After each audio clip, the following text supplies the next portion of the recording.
was already made. So, number one in the cycle, the first step of the cycle is your belief.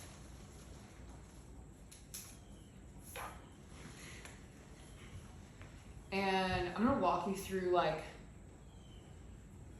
the negative cycle that I think a lot of people are trapped in. So the negative belief would be that you're unworthy. Like at the root, it's unworthiness. And when that's the belief, I feel you. When that's the belief, you're experiencing self-rejection,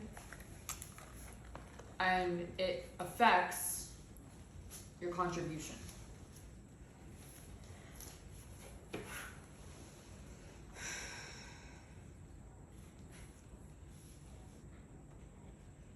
This is where you see low effort.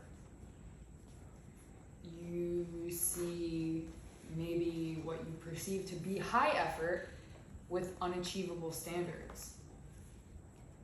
In my mind, that's the same thing as low effort. If you're making a huge effort to set boundaries that you're never gonna hit.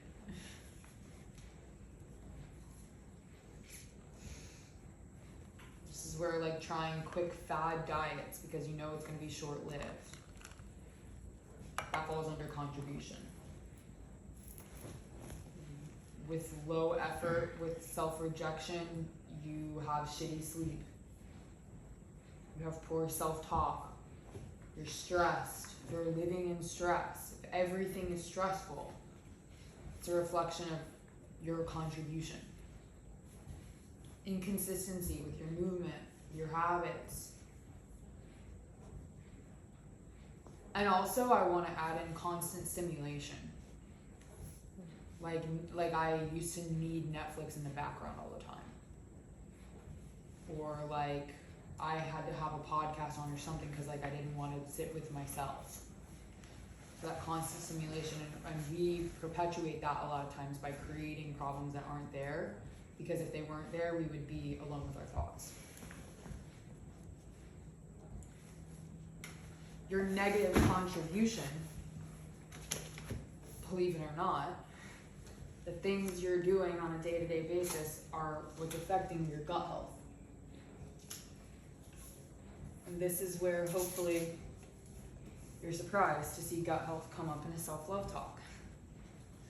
That's literally why I do what I do and why I'm so passionate about food in relation to self-love. Because with poor gut health, you're going to experience poor digestion, poor brain function. This is where you will see degenerative diseases, Alzheimer's, autism, schizophrenia, depression, anxiety, chronic pain, inflammation, autoimmune diseases, thyroid, PCOS, reproductive issues, no hunger cues, insane cravings, a short temper, fight or flight, just feeling panicked, feeling rushed.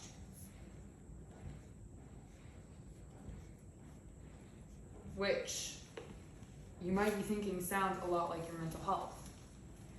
But your gut health determines your mental health. I'm going to come back to that.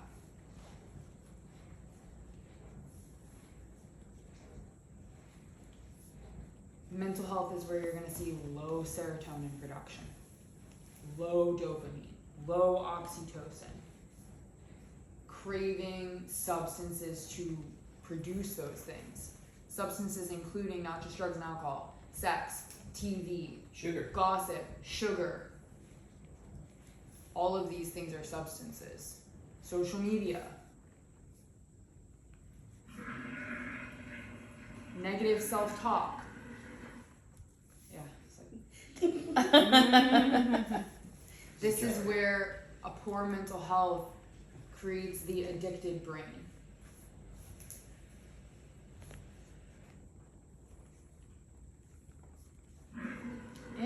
most important part of the mental health factor is that it triggers the cycle.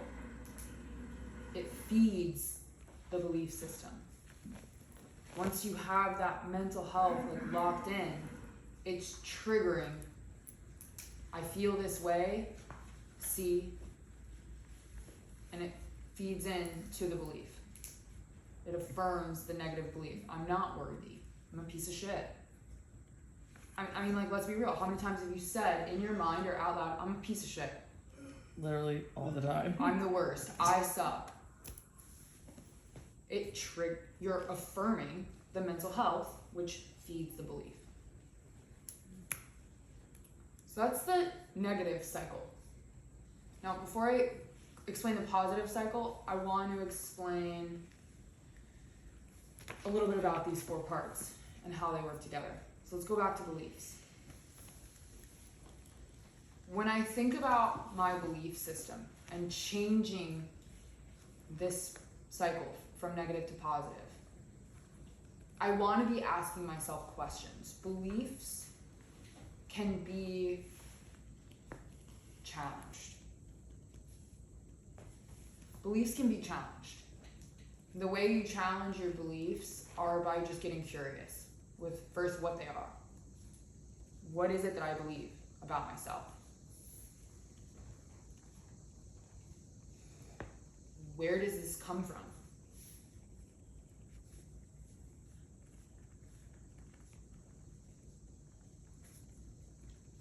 A great one you've probably already heard me say is this a story or is it true?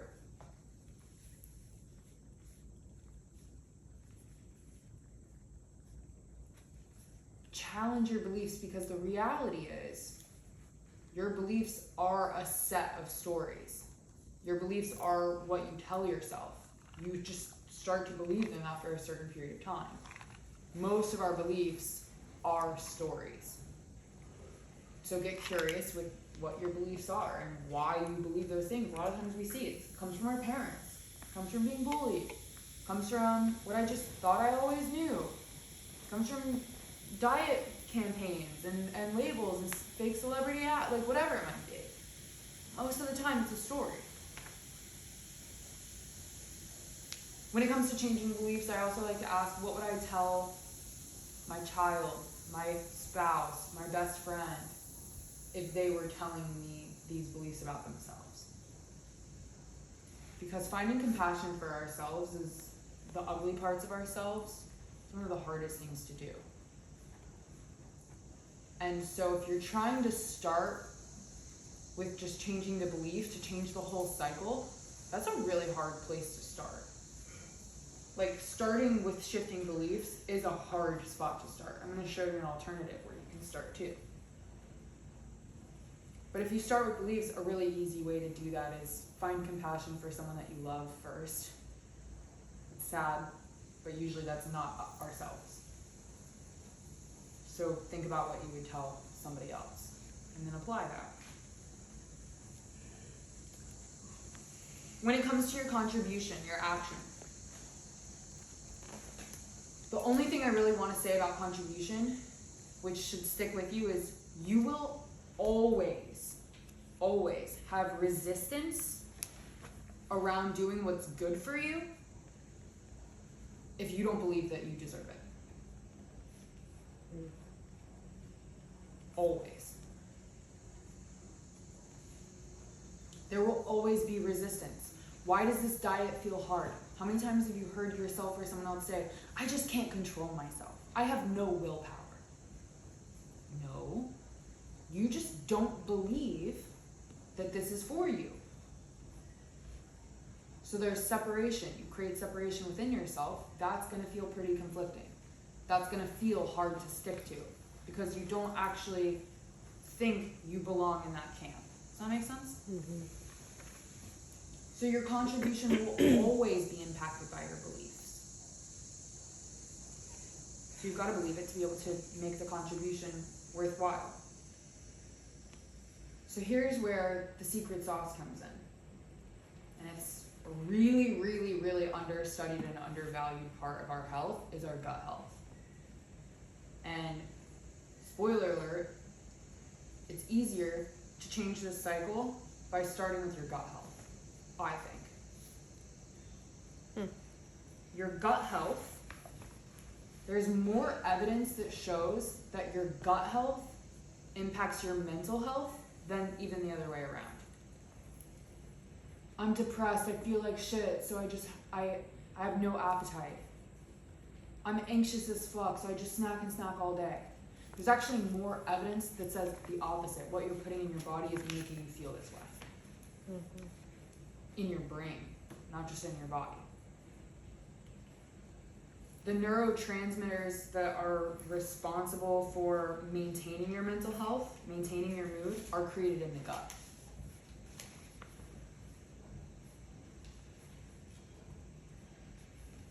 %90 of your serotonin is created in the gut. 50% of your oxytocin, 50% of your dopamine, your melatonin. It's created in the gut. If you have shitty sleep, if you have anxiety, if you're unhappy, it's your gut health.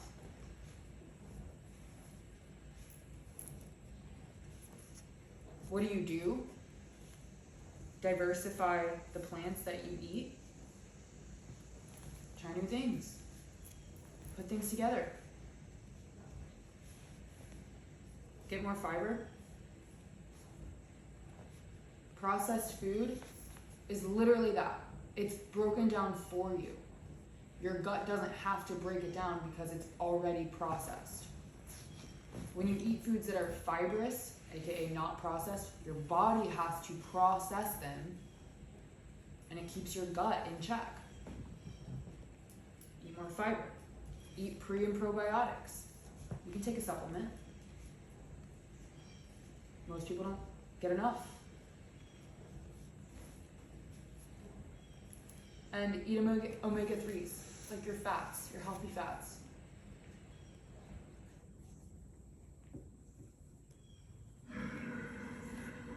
What does this do? When it comes to your mental health, now the work can be done. Now you can have the space in a healthy mind to start changing your beliefs. It's a lot easier changing your beliefs from a healthy mindset than trying to make some shit up that you don't believe, because your gut's unhealthy, so it's gonna keep pumping bad shit into your brain. No matter how hard you try, your gut's unhealthy, your mind's unhealthy, and it's gonna be really hard to start believing these things about yourself. It's science. Self-love is science. Aren't you glad you guys aren't gonna have to cry on this one? It's science. That's why I'm so passionate about food. That's why I'm so passionate about making it affordable for everyone. There's a huge disparity when you look at communities that suffer with their mental health. They also suffer with the quality of food that they eat. It comes back to food. The concept of, I gotta work out more. You don't. You feel better based on what you put in your body. You can work out because calories in and calories out, and the maths, you're right. You can eat Big Macs every day and then burn it off. That doesn't change your brain.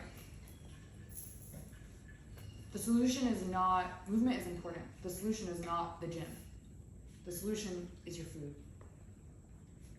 It's your food, it's your food, it's your food. And the food industry doesn't care about your mental health.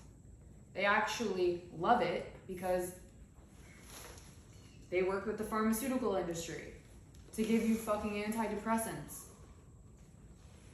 and ADHD medicine, when they know that your food causes depression, causes anxiety, causes Alzheimer's, causes schizophrenia, causes ADHD, causes all of it. It's why these things our generation didn't have depression. Yeah, they also didn't have all these hormones in their food. We're not a soft generation. We're poisoned. We're a poisoned generation. We're not just expressing our feelings and cracking open, like, that's all there. but it's the food. The work can be done. And so when I talk about the work, we talk about, that's where we get into emotion. What's really cool, and I think I said it yesterday, thoughts are the language of the mind, emotions are the language of the body. So what's cool is, beliefs you don't just alive yourself and then believe certain things. It's created through an experience. You touch a hot stove, you get burned. I now believe that the stove is ouchie. Because I touched it. When I got burned, that emotion was stored on my body to protect my body. I remember what it feels like. Okay? It's like a really, really basic way of trust, worth, all the things that have happened to you that created feelings of shame, rejection, disappointment, disapproval, like even something just really subtly disapproving or triggering. If the first time you ever felt wronged was when you were 3 and someone took your ball, it could trigger you as an adult. Someone takes something out from under you because you remember the feeling in the body. The emotion is what's stored in the body. And that's when the body remembers. This is cool. When the brain remembers, I should say. The brain, thinking back to a memory, creates the feeling in the body real time. Your body, meat sack, doesn't know the difference between real time and past. This is wild. Your brain does. I know that I'm not on a beach right now, but if I sit with it, I can feel in my body. That's why you're getting blood drawn. You're like, I'm just on a beach. You can put yourself there.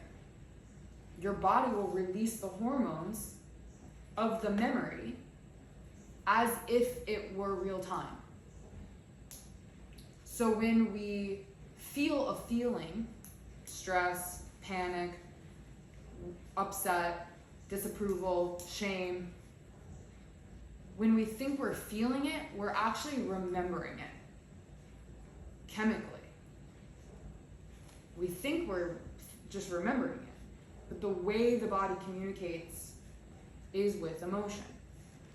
So it creates the emotion in the body. My brother raises his voice at me. I shut down. I'm triggered. I feel closed off. I feel panic. I feel really triggered. Why? That loud noise puts me back to the bottom of the kitchen floor, looking at breakfast on the wall. There's a very tall man hovering over me, screaming at me. It doesn't matter that it's not happening real time.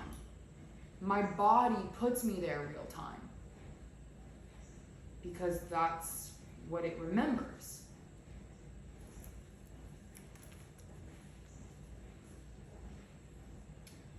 If we could change the mind, we can change the body. The body doesn't know the difference between real time and past, but it also doesn't know the difference between real time and future. It doesn't. If you can go there in your mind, it's real on the body. That's why you listen to any self-help. They say, gratitude, gratitude, gratitude, gratitude's the answer. Why? Because if you can get there so deep in your mind, you feel it in your body. And your body experiences it chemically as if it were really happening. Same way you can put yourself on a beach. Before I open my eyes in the morning, I can put myself through my morning routine in a house that doesn't exist, in a body that's not there yet, with ingredients I've never even learned how to cook. I can make it so real that I feel it on my body. And when I open my eyes, I'm there. I'm in that state. you can do that. Your body doesn't know the difference. So once you change these beliefs, the belief shifts from unworthy to worthy. So the positive cycle is worthiness. It starts with worthiness. Instead of self-rejection, that becomes self-acceptance. If you accept yourself and you truly believe you're worthy, now all of a sudden the contribution seems like a no-brainer. You're walking, talking, living in this body that's worthy, that you accept, that you love. You see a sustainable effort. You see balance. You see prioritizing your sleep, prioritizing your food, prioritizing being intentional with your thoughts, intentional with your self-talk. You prioritize movement, you prioritize breath, because you love yourself, like you're there. The contribution makes sense. You have the ability to unplug and go inward. You take that time. That contribution, obviously, then affects your gut health. If you're prioritizing your sleep, you're prioritizing what you put in your body, you're prioritizing your movement.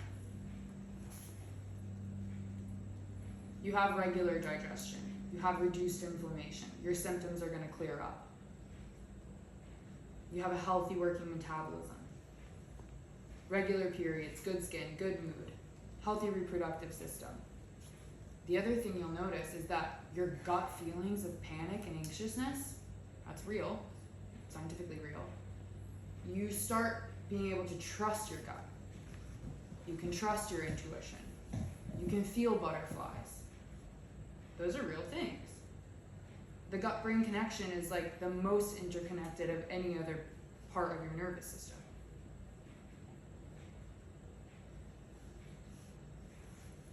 And with a positive gut health, you're naturally producing serotonin. You don't need it from social media, or I go from one FaceTime to the next FaceTime. I need the validation. You have positive self-talk. Your hormones are in check. And it triggers the cycle. It also triggers the cycle. Your mental health is going to trigger your belief system no matter what.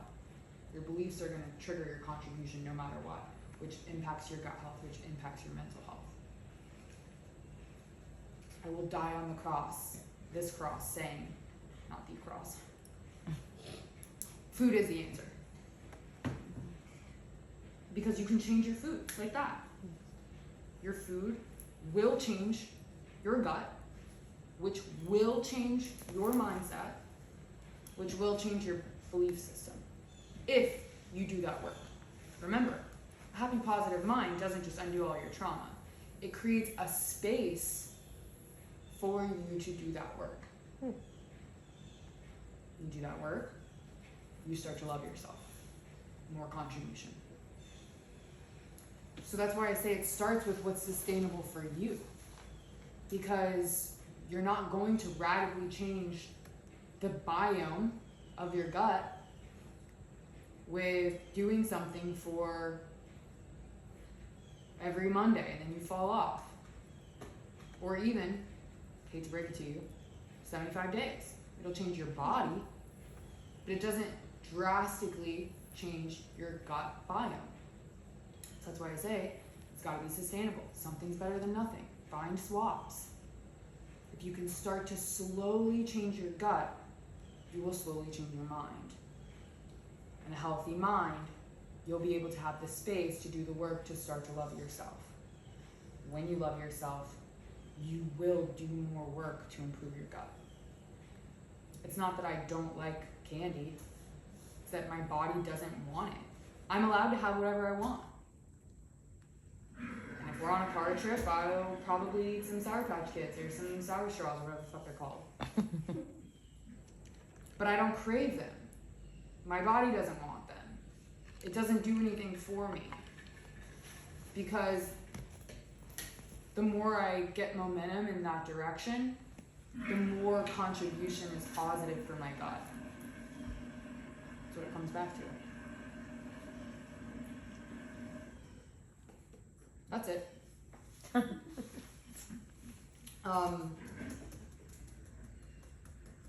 It really is science. It's really interesting. It is. That was really good. If you have thoughts or questions, I'm happy to take them, but that's really it. I think this is something that I'll teach for a long time now that I've come up with it.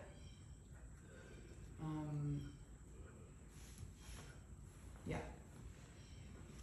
I mean, you hear a lot. It is gaining traction, the whole gut health concept, and you know how trust your gut. You know, all those phrases have been around for a while, but now they're starting to say that most diseases start in the gut. You know, so there is a lot to be said there. Is there a way to find out how off your gut is? How Like, messed I'm up. sure there is. How yeah. messed up your gut is. I'm Yeah, sure you there take is. your blood work. I'm like, oh. I'm sure there is. So, to step in on that one, my uncle is an Oriental medicine doctor. Mm-hmm. That's And- pretty cool. Yeah. Mm. So I have some insight on answering that question. So like, in Western medicine, things like blood tests and stool samples would be like the mechanism on the Western side. Mm-hmm. What he would do is he would check your pulse. He would have you do some breaths. He can check your pulse again, look at your tongue, and then he has recommendations on what you should be eating, and then herbal teas that you should drink. And he's got, It's basically my answer. yeah. Diaphragmatic breath, get out of panic, fight or flight, eat more fiber, eat pre and probiotics. And one of the biggest things with like gut health that should help figure out well, I'll say it this way. It starts with a yes or no question, like, is my gut healthy? And if the answer is no, then just start working in a direction. Yeah. And that's like his really big thing is like, until you start doing something, we don't know where you're really at, because we don't know like if there's something genetic, and that's something totally different than I'm a convenience eater, right? And so I just am not putting what I need to put in my body in my Right, body. right.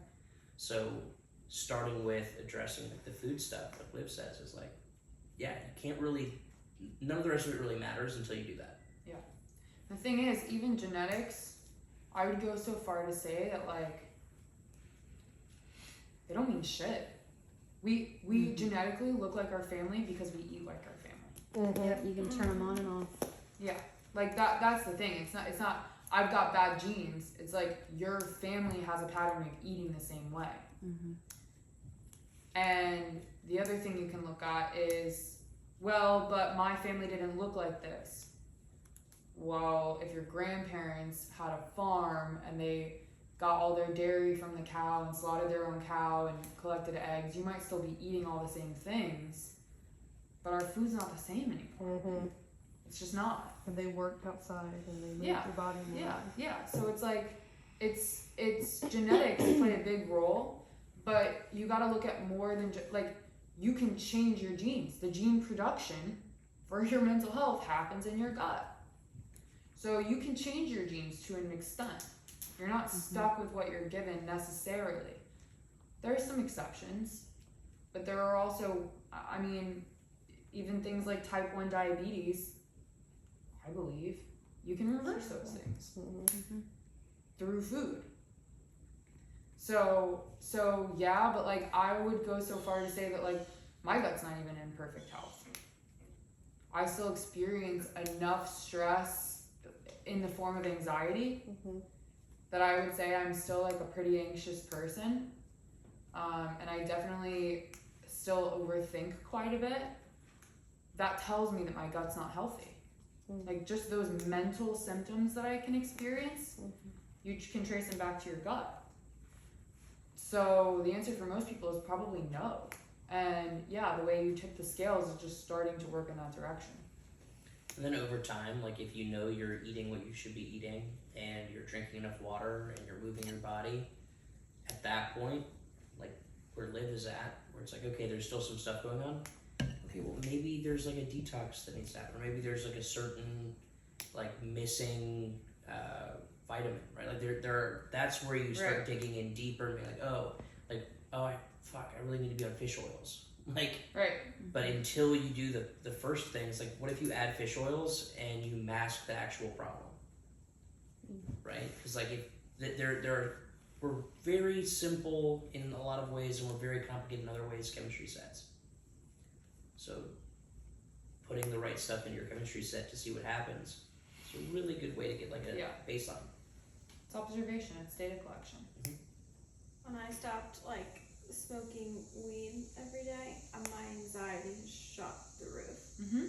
Like I don't know if that's because it was just masking it, but like Or suppressing it, yeah, Or storing up your anxiety for later. yeah, it's like not doing anything with it, just that's avoiding like it. common too. I've talked to Mhm. people about like Well, it's a cortisol thing. yeah. Stress hormone. Mm. It's I don't like it's. it. I don't want to pump this anymore. Don't like it. That's where we have the diaphragm breathing, I guess. Yeah. I've been experiencing a lot of anxiety, but I feel like that did help this weekend. It makes you feel lighter. Yeah, I agree. and because what it's doing, you heard how much our stomachs were moving around. Mm-hmm. It's pushing. It's cleaning your gut. Mm-hmm. It's rebalancing your gut. Like diaphragmatic breath sends oxygen to places you're not sending oxygen. I mean, like your body's oxygenated, but it's oxygenating your body in a way that you can start moving things through you instead of sitting in you. Yeah. And it sounds weird, like diaphragmatic breathing. How did that help my anxiety? Because it's right here. It's in your gut. We take belly breaths to affect our gut. This shallow breathing doesn't impact my gut. It also keeps me in fight or flight. When I belly breathe, I flip that switch into my parasympathetic nervous system, and I'm able to turn those functions back on for digestion and all my in the background things that keep me calm and keep me feeling good. It's all the parasympathetic nervous system. So belly breathing does help with that.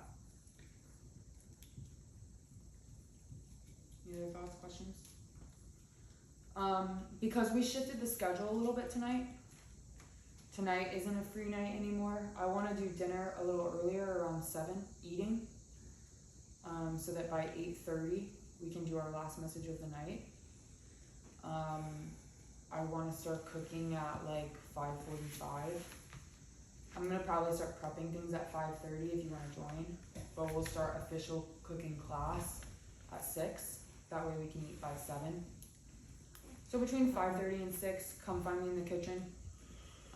We'll go tonight from 8:30 to about 9:30 or 10, and we're gonna meet outside for that message after dinner. So between now and then, I think it's about an hour. It's probably what, 4:30. Yes. So take an hour and a half. If you need a nap, nap might keep you from sleeping tonight now that it's 4:30. So if you need a walk, if you need some water, I might make some tea if anybody wants some.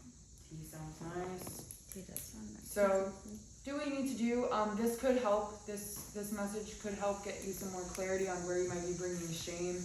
Kind of why that best version of me sheet's there. The highway one you don't need to worry about. There's the breathing page towards the beginning.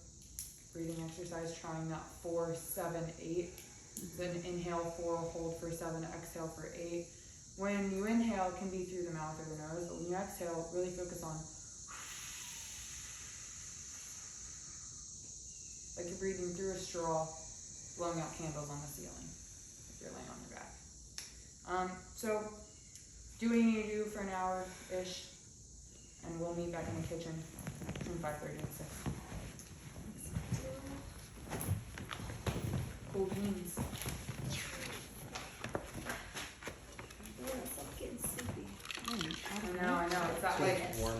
Because it's warm. Because we're Couch. chilling. We're lazing. I have a question. Yeah. On the letters, Mm-hmm. is that something that's best approached like after the? You know now. It doesn't matter. Doesn't matter. Okay. some you might not be ready for. Some of the prompts might sound better than, like the side prompts in the back at the very end might sound better than the actual letters themselves. It's on the skeleton, like thanks for playing. Those prompts at the top of the page something might stick out more. Whatever stands out most is where you should start. Like whatever is really like, Yeah, uncomfortable. that actually, guys, if those letters, if you have time for a letter, might be beneficial going into the message tonight. So if something's jumping out at you, I'd rather you tuck in on it. Yeah, I loved how the book said you can write another letter. So, you know, I keep Yeah. telling myself if I don't get it all out today, or You can do I another. can do another. I do letters like this. I'd probably go through all of these prompts a few times though. Yeah, I could see where that'd be really Because I'm great. growing and I'm changing and like Yeah. what I think the best version of me is gonna change. Right. As I get better, like what I think I'm capable of right now isn't even close to what I'm gonna think I'm capable of 6 months from now. So the best version of me, I might get there even faster than I think. Or something might come up and I'm like, hey, dear mom, actually, Right. right? So Yeah. it's like these things change, and you're always changing. So you're always gonna have an opportunity. Even a week from now, you could write a totally different whole set of letters. I Yeah. like the prompts because you can reuse the prompts over and over and over again. Yeah. We'll have coaching calls sometimes where I'm like, it sounds like you need to go write a letter. Yeah. Sounds like you need to go talk this out with yourself. I don't care if it's talking to past self that's having this issue, or maybe you need to go talk to your future you need to tap in and talk to who's talking to me now. You need a reality check from your future self, maybe. Yeah. Yeah, so it's a really great tool. Like I said earlier too, like it's a good tool to be able to start to find compassion for yourself when you write these letters to yourself. Like it's a good way of tapping into like where I need to work on myself, what areas of opportunity I could see myself growing is through some of those letters. Yeah. Cool beans. Awesome. Cool. Okay. It's interesting stuff. It Super is. passionate about it. I'm glad I said die on the cross on my recording. That's awesome. Oh, is this being recorded? Where's the recording? It's up here.